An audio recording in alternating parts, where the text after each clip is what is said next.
To the coins world, imagine finding a coin in your pocket that looks ordinary at first glance but holds a story powerful enough to change your perspective on modern coinage. If you have the 2023 Liberty $quarter Kanaka Bessie, this coin might turn the tables for you. Stick around until the end of the video to know its price and how you can sell it, because what seems like spare change could be a small fortune waiting to be discovered. The 2023 Kanaka Bessie Liberty Quarter belongs to the American Women Quarters Program, a series introduced by the United States, meant to honor significant American women who made lasting contributions to history and culture. Each design in this series carries its own unique narrative, and the Kanaka Bessie Quarter is one of the standout issues of this modern era. It reflects both artistry and the continuing evolution of U.S. coinage, making it an exciting find for collectors and history enthusiasts alike. The obverse side continues to feature the portrait of George Washington, designed by Laura Garden Fraser in 1931. This classic portrait was reintroduced in 2020 to give the series a timeless yet fresh appeal. The reverse side of the Kanaka Bessie Quarter is where the real story unfolds. The design celebrates the legacy and influence of Bessie Kanaka, an important cultural and historical figure whose impact resonates deeply within her community and beyond. This coin represents a merging of history and modern recognition. It acknowledges individuals who may not have been given due prominence in older numismatic issues. Through the American Women Quarters Program, the Mint has brought forward stories that were often overlooked, making these quarters more than just currency. They are tributes carved in metal. In 2023, the U.S. Mint struck these quarters in large numbers across its three primary facilities: Philadelphia, Denver, and San Francisco. Circulation strikes came from Philadelphia and Denver,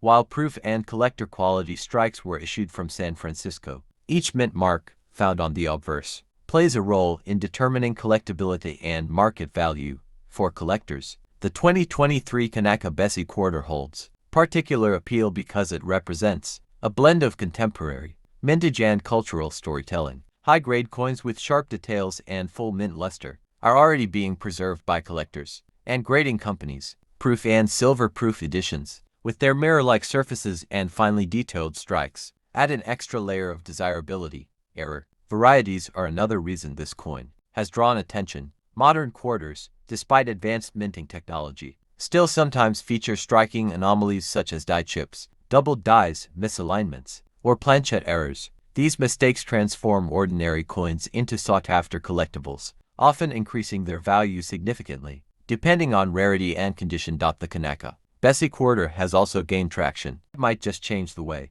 you see the money in your pocket. Imagine this for a moment. You pick up a penny that looks old, worn, and ordinary. It's dated 1952, and without a second thought, you might toss it aside as just 1 cent.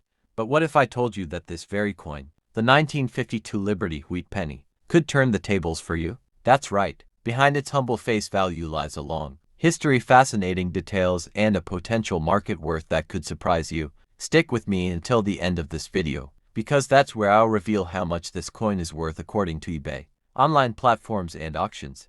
And I'll also tell you how you can sell it if you're lucky enough to own one. The 1952 Liberty wheat penny belongs to one of the most iconic coin series in American history. The wheat penny was first introduced in 1909 to celebrate the 100th anniversary of Abraham Lincoln's birth. For the first time in U.S. coinage history, the face of a real person, Lincoln himself, was placed on a circulating coin. It was a bold move and instantly captured the hearts of Americans. The wheat ears on the reverse, designed by Victor David Brenner, symbolized prosperity and growth, and together with Lincoln's portrait, the coin became both a tribute and a national statement. The time 1952 rolled around, the wheat penny had already been in circulation for over 4 decades. America was in the midst of post-World War prosperity, but also in the early stages of the Cold War. Every day, life was shifting, industries were booming, and coins like the 1952 wheat penny were circulating in the hands of families across the nation.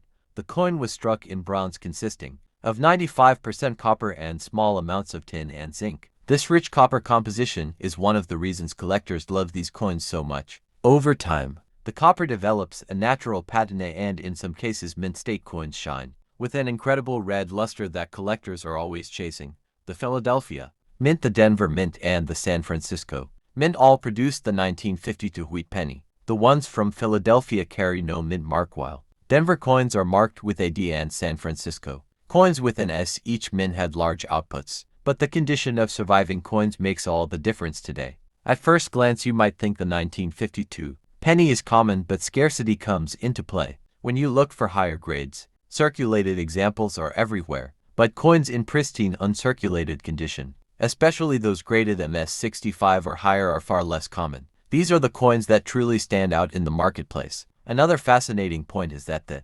1952 wheat penny falls within the later years of the series, just 7 years before the reverse design would change to the Lincoln Memorial in 1959. This makes the coin part of the final chapter of the beloved wheat design decades, and yet today could be worth far more than its face value. That's the hidden magic of the Liberty wheat penny from 1949. If you happen to own this coin, it might just turn the tables for you. Stay with me until the end, because I'll reveal its value according to eBay, online platforms, and auctions, along with how you can sell it. At the end, I'll give you a way to know its exact price and the selling procedure. So stick around. The 1949 wheat penny is a continuation of the iconic Lincoln Wheat Cent series, first introduced in 1909 to honor Abraham Lincoln on the centennial of his birth. This series ran until 1958, and during that time it became one of the most beloved and collected designs in American history. The obverse of the 1949 penny features the portrait of Lincoln, a design by Victor David Brenner, while the reverse proudly carries the wheat ears, symbolic of American prosperity and hard work. 1949. The United States was experiencing significant changes. World War II had ended only a few years earlier, and the country was entering a period of economic growth and transition. Pennies minted during this time circulated widely in a nation that was redefining itself in the post-war era. Each 1949 wheat penny is a small artifact of that moment in history, linking us to an America full of both challenges and opportunities. There were 3 main versions of the 1949 wheat penny: those minted in Philadelphia with no mint mark, those minted in Denver with a D mint mark, and those minted in San Francisco with an S mint mark. Each variety has its own mintage numbers and collector interest. Philadelphia produced the largest quantity, while the San Francisco issues are scarcer and often more sought after. The metal composition of the 1949 wheat penny remained 95% copper with a small balance of tin and zinc. These copper coins not only carried monetary value but also became part of everyday American life. They passed through hands at diners, gas stations, schools, and shops, often unnoticed in their day-to-day role.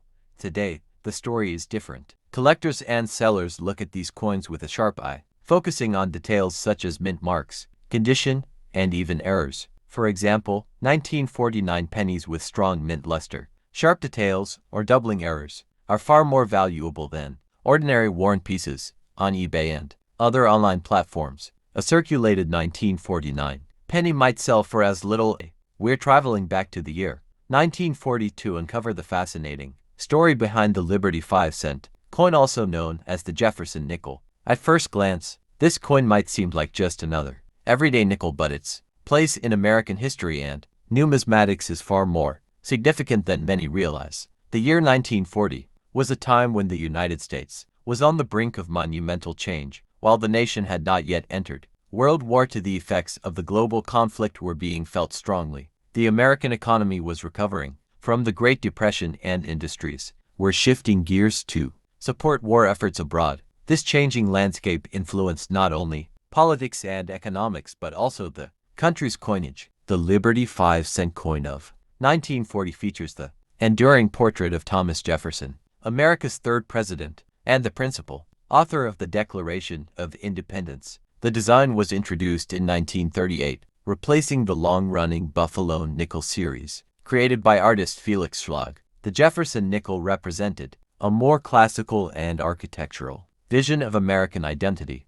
On the obverse side, Jefferson's profile faces left. The inscriptions "In God We Trust," "Liberty," and the date 1940 surround his portrait. The reverse depicts Monticello Jefferson's famous home in Virginia, a symbol of his intellect, innovation, and connection to American ideals. Above Monticello is the Latin motto, "A Pluribus unum below it reads Monticello 5 cents and United States of America. The year 1940 saw the continued production of this iconic design. This was only the third full year of the Jefferson nickel series, making early examples like the 1940 issue historically important for collectors. Production occurred at 3 mints: Philadelphia, Denver, and San Francisco, each leaving its mark on the coinage of the era. The Philadelphia Mint, which struck coins without a mint mark, at this time produced the largest number of 1940 nickels. Denver coins bore the D mint mark, while San Francisco coins were marked with an S. Together, these issues reflect the scale of coinage needed to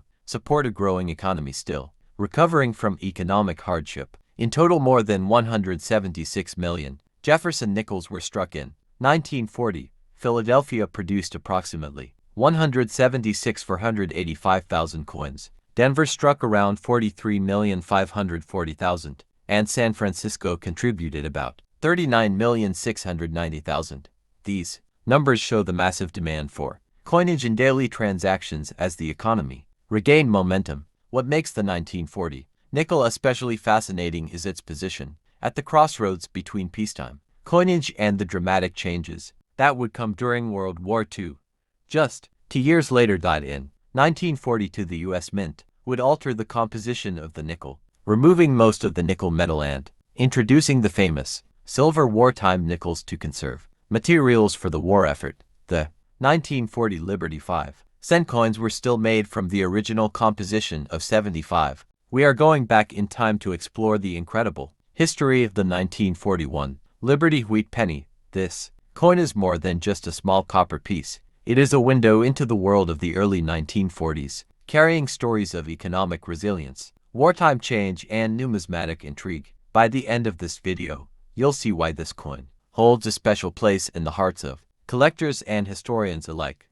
The year 1941 was a crucial period in world history. The United States had not yet entered World War II, but the winds of conflict were already blowing across Europe and Asia.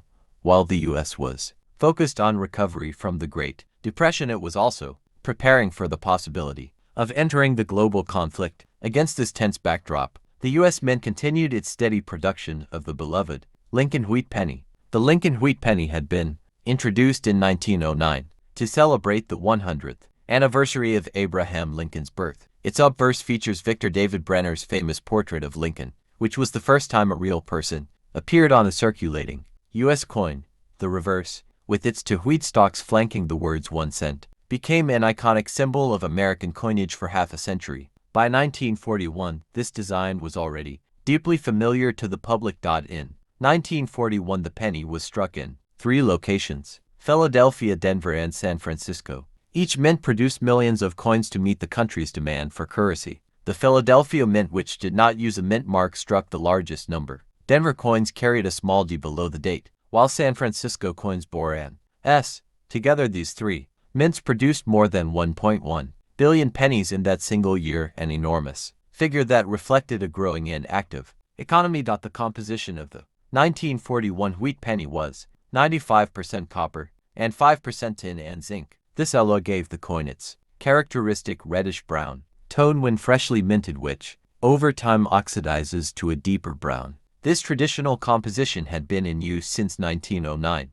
but major changes were just around the corner with the onset of wartime metal shortages. The high mintage of the 1941 penny might make it seem common at first glance, but its historical context elevates its significance. This was the last full year before the United States entered World War II, making it the final penny of the pre-war era. It represents a moment of calm before the storm, a piece of everyday life that circulated through pockets, shops, and banks during a pivotal year in world history.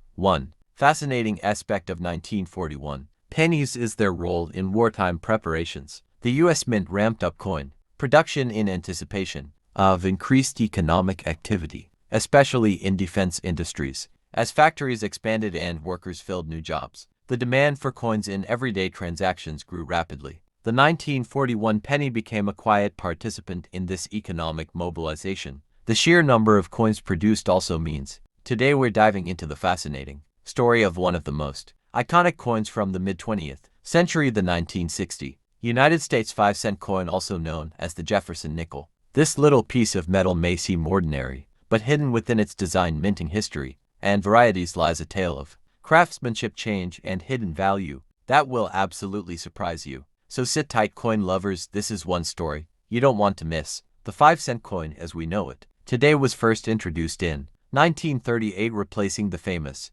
Buffalo nickel. The U.S. Mint held a design competition to honor Thomas Jefferson III, President of the United States and the author of the Declaration of Independence. Out of 390 entries, Felix Schlag, a German-American sculptor, won the competition. His design showed a left-facing portrait of Jefferson on the obverse and his home, Monticello, on the reverse, a design that became iconic and lasted for decades. By the time 1960 arrived, the Jefferson nickel had already been circulating for over 20 years, and America was experiencing enormous social and economic change, the space race, the Cold War, and a booming post-war economy. Through all that, the nickel remained a quiet witness in the hands of millions of Americans. The 1960 Jefferson nickel might not look rare at first glance, but it holds an important place in U.S. coin history. It represents the classic pre-modern era of American coinage, before the mint switched to more modernized dies and minting technology.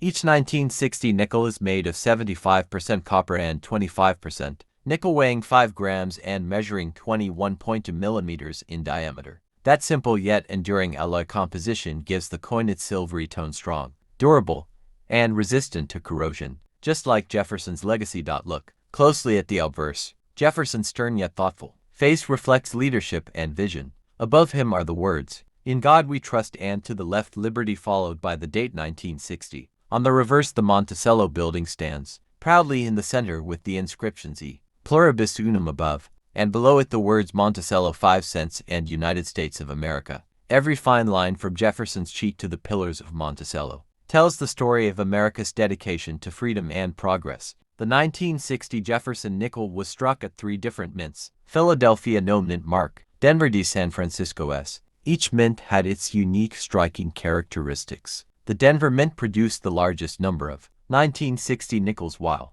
the San Francisco Mint made fewer proof coins for collectors. The most exciting part: some 1960 nickels show die cracks, double dies, and full step Monticello varieties. These are the hidden treasures that can turn an ordinary coin into a collector's dream.